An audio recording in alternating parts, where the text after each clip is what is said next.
On a serene Tuesday afternoon in the small town of Maplewood, golden light spilled over lively streets, transforming an ordinary day into a stage for the unexpected. In the heart of this gentle bustle walked Mrs. Eleanor Simmons, a dignified 62-year-old with a warm, gentle smile and eyes that held decades of quiet resolve. Dressed in her cherished navy blue frock and clutching a weathered leather handbag that whispered secrets of past journeys, Eleanor was en route to the community center, where urgent plans to uplift local housing were about to be discussed. Just as the town's pulse seemed to beat in calm harmony, a sudden disturbance near a modest boutique shattered that ease. Flashing blue and red lights painted the pavement with urgency.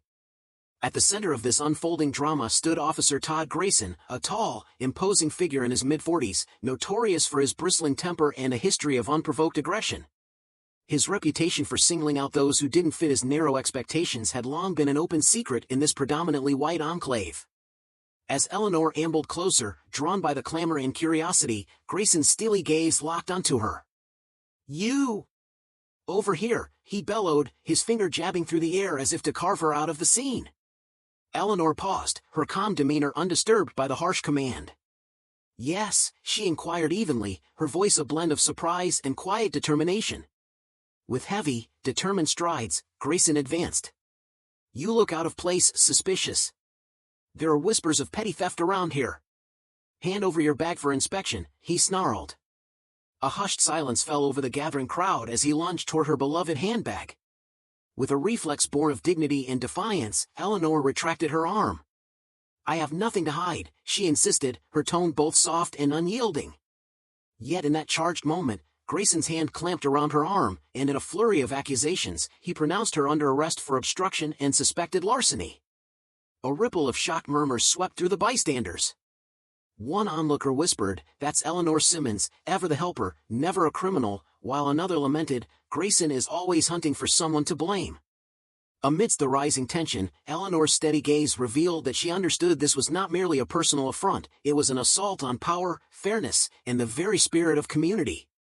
Within the stark, fluorescent confines of the police station, Grayson escorted Eleanor to a cold holding cell. "You'll remain here until we sort this mess out," he declared with a sneer that dripped disdain. Unperturbed, Eleanor requested a moment to place a call. With a mocking chuckle, Grayson retorted, "Who will you ring up now, dear? Perhaps a dear old friend?" Meeting his gaze with unflinching resolve, she replied, "The governor." The words hung in the air like a challenge, and without further delay, she was guided to a secluded phone booth. There, her calm voice resonated, "Hello, Sarah? It's Eleanor. Please notify the governor about what just unfolded." As Grayson's earlier amusement faded into uneasy silence, snippets of that conversation reached his ears, a low murmur from the governor, a shift in tone that foretold repercussions. Less than an hour later, the station's phone rang again. This time, the authoritative voice of Governor Jameson crackled through. "This is Governor Jameson. I require an immediate conversation with Mayor Simmons." Grayson's heart sank as he stuttered, "Mayor Simmons?" The governor's reply was swift and unyielding, "Yes, the duly elected mayor of Maplewood." "Explain why she is in your custody." Keys jangling and with shaking hands, Grayson rushed to the holding cell. Eleanor, still composed as ever, stepped forward.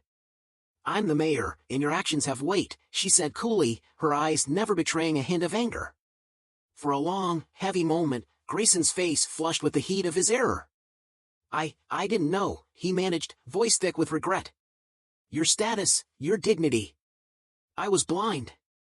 His admission, though halting, marked the beginning of accountability.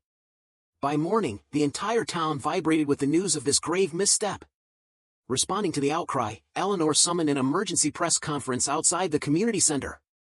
Reporters, neighbors, and curious townsfolk gathered, their anticipation thick in the crisp morning air. At the podium, Eleanor's voice rang clear and unwavering. "Yesterday, I experienced firsthand an injustice that too many in our community endure, a blatant misuse of power and prejudice. Officer Grayson's actions attacked not only my rights but the very ideals of justice we hold dear." Her words, punctuated by determined pauses, stirred the crowd into a chorus of murmurs. From the periphery, Grayson slunk with his head bowed in remorse, as Eleanor continued, "Effective immediately, Officer Grayson is suspended pending a full investigation, and we will institute mandatory bias training for all our officers." As cheers broke out among the assembled, Grayson attempted a discreet retreat. But Eleanor's measured voice halted him. "Officer Grayson, may this serve as your moment for reflection. Our town deserves better, we all deserve better." With that final, resonant appeal, she turned and walked away, leaving behind a community united by newfound hope. In that unfolding day, Maplewood took its first resolute steps toward true justice and equality. Eleanor Simmons had defended not only her own honor but had illuminated a path for every person wronged by injustice. Even in the deepest shadows, her unwavering light proved that truth and integrity can triumph over prejudice.